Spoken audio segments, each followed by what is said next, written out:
Iwas pa rin si Kailin Alcantara na pag-usapan ang totoong estado nila ng rumored boyfriend na si Kobe Paras sa kabila ng mga naglalabasang videos at photos kung saan very sweet sila sa isa't isa.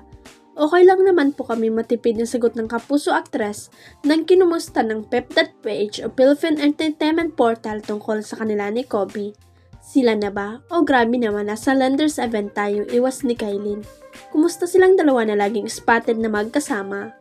Umiikot talaga doon, umiikot doon ang iyong mga katanungan. Okay naman kami and let's just put it that way. Maingat na sabi ng kapuso actress.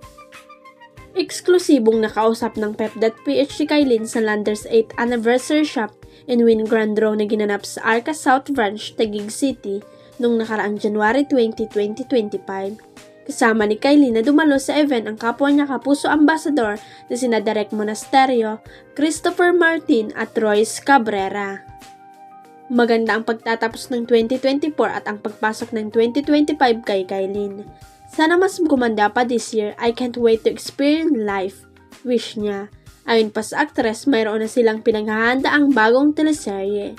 Saad ni Kailin, please wait for 2025 because may pinaghahanda na bagong teleserye na ating gagawin.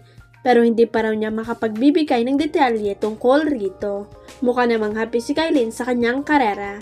Ano pa ba ang bagong aabangan sa kanya? Biro niya, ang bago sa akin, ano ba bago sa akin?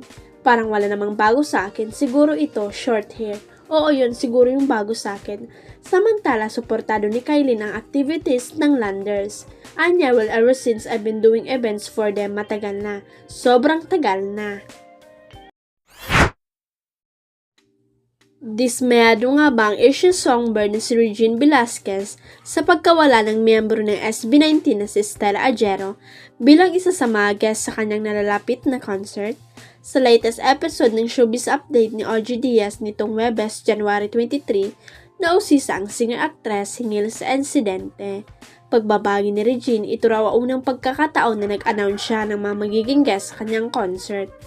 First time naming mag-announce ng guest tapos naging ganun pa. Kasi normally, we don't even announce our guests in any of my concert.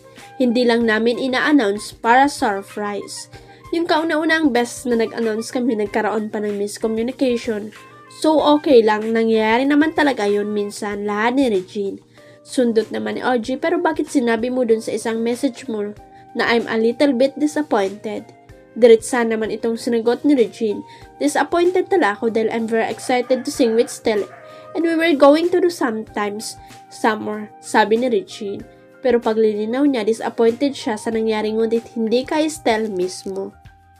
Matatanda ang nagkaroon ng conflict sa schedule kaya hindi matutuloy si Stella bilang isa sa mga guest performer sa kanyang concert.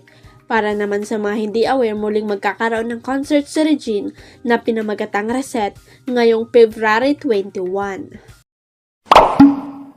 Huwag kalimutang i-click ang subscribe button at i-ring ang notification bell para sa latest at legit chika updates.